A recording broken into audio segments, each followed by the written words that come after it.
ಭಗವದ್ಗೀತೆ ಜ್ಞಾನದ ವಿಶಾಲ ಸಮುದ್ರ. ಇದರಲ್ಲಿ ಜ್ಞಾನದ ಅನಂತ ಭಂಡಾರ ತುಂಬಿದೆ. ಹೇಗೆ ಒಬ್ಬ ಈಜುಕೋರ ಆಳವಾದ ಸಮುದ್ರದಲ್ಲಿ ಮುಳುಗಿದಾಗ ಅವನಿಗೆ ರತ್ನಗಳು ಪ್ರಾಪ್ತಿಯಾಗುತ್ತದೆಯೋ, ಹಾಗೆಯೇ ಗೀತಾರೂಪಿ ಸಾಗರದಲ್ಲಿ ಆಳವಾಗಿ ಮುಳುಗಿದಾಗ ಮಾತ್ರ ಅವನಿಗೆ ಇದರ ಭಾವರತ್ನಗಳು ದೊರೆಯುತ್ತವೆ. ಆಕಾಶದಲ್ಲಿ ಗರುಡವೂ ಹಾರುತ್ತದೆ ಮತ್ತು ಒಂದು ಸಾಧಾರಣ ನೊಣವೂ ಹಾರುತ್ತದೆ. ಹಾಗೆಯೇ ಜನರು ತಮ್ಮ ತಮ್ಮ ಭಾವನೆಗೆ ಅನುಸಾರ ಇದನ್ನು ಅನುಭವ ಮಾಡಿಕೊಳ್ಳುತ್ತಾರೆ. ಭಗವಂತ 2 ನಿಷ್ಠೆಗಳ ಬಗ್ಗೆ ಹೇಳಿದ್ದಾನೆ.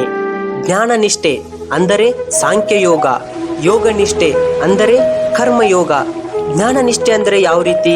ಭಗವಂತ ಹೇಳ್ತಾನೆ, ಏನೆಲ್ಲ ಇಲ್ಲಿ ಇದೆಯೋ ಅದೆಲ್ಲ ಬ್ರಹ್ಮನೇ ಆಗಿದೆ, ಆ ಬ್ರಹ್ಮ ನಾನೇ ಆಗಿದ್ದೇನೆ.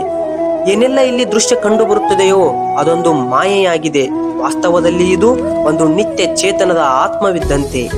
ಇದರ ಅರ್ಥ ಇಷ್ಟೇ, ಹೇಗೆ ಸಮುದ್ರದಲ್ಲಿ ಬಿದ್ದಿರುವ ಮಂಜುಗಡ್ಡೆಯ ಒಳಗೆ ಹೊರಗೆ ಎಲ್ಲವೂ ನೀರು ತುಂಬಿದೆಯೋ, ಹಾಗೆಯೇ ಈ ಸಮಸ್ತ ಚರಾಚರ ಭೂತಗಳ ಹೊರಗೆ ಒಳಗೆ ಆ ಪರಮಾತ್ಮನೇ ನೆಲೆಸಿದ್ದಾನೆ. ಏನೆಲ್ಲ ನೀವು ಈ ಸಂಸಾರದಲ್ಲಿ ಕಾಣುವಿರಿ, ನೋಡುವಿರಿ, ಇದೆಲ್ಲ ಒಂದು ಮಾಯೆ, ಕ್ಷಣಿಕ.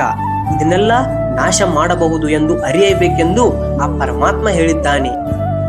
ಯೋಗ ನಿಷ್ಠೆ ಅಂದರೆ ಕರ್ಮಯೋಗ. ಈ ಕರ್ಮಯೋಗ ಅಂದರೆ ಏನು? ಭಗವಂತ ಈ ಕರ್ಮಯೋಗದ ಬಗ್ಗೆ ಹೇಳುವಾಗ ಅಲ್ಲಲ್ಲಿ ಆಸಕ್ತಿಯ ತ್ಯಾಗದ ಬಗ್ಗೆನೂ ಹೇಳಿದ್ದಾನೆ. ಏನದು ಆಸಕ್ತಿ ತ್ಯಾಗ ಅಂದರೆ? ಎಲ್ಲಿ ಫಲತ್ಯಾಗದ ಬಗ್ಗೆ ಹೇಳಲಾಗಿದೆಯೋ ಅಲ್ಲಿ ಆಸಕ್ತಿಯ ತ್ಯಾಗವನ್ನು ಜೊತೆಯಲ್ಲಿಯೇ ತಿಳಿದುಕೊಳ್ಳಬೇಕೆಂದು. ಗೀತೆಯಲ್ಲಿ ಕರ್ಮಯೋಗವನ್ನು ಮೋಕ್ಷದ ಸ್ವತಂತ್ರ ಸಾಧನವೆಂದು ಹೇಳಲಾಗಿದೆ. ಸಾಧಕನು ಸಾಂಖ್ಯಯೋಗದ ಸಹಾಯವಿಲ್ಲದೆ ನೇರವಾಗಿ ಕರ್ಮಯೋಗದಿಂದ ಪರಮ ಸಿದ್ಧಿಯನ್ನು ಪ್ರಾಪ್ತಿ ಮಾಡಿಕೊಳ್ಳಬಹುದೆಂದು, ಅಥವಾ ಕರ್ಮಯೋಗದ ಮೂಲಕ ಸಾಂಖ್ಯಯೋಗವನ್ನು ಪ್ರಾಪ್ತಿ ಮಾಡಿಕೊಂಡು ಮತ್ತೆ ಸಾಂಖ್ಯಯೋಗದ ಮೂಲಕ ಪರಮಾತ್ಮನ ಪ್ರಾಪ್ತಿ ಮಾಡಿಕೊಳ್ಳಬಹುದೆಂದು.